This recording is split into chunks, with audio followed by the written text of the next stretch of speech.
Case में बरी कर दिया गया है।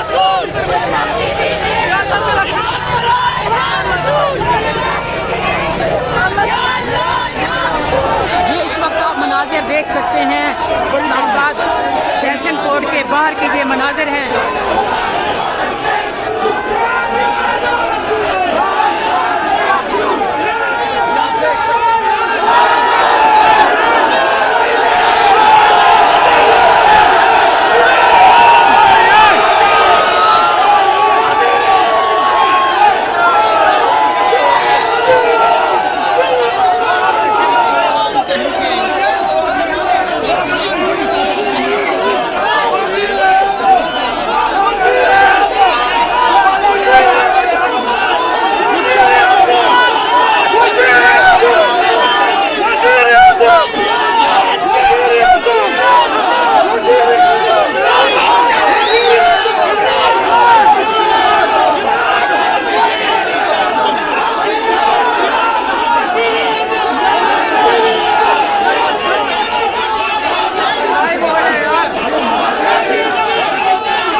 लतीफ खोसा को कारकुनान ने कंधे पर उठा लिया था।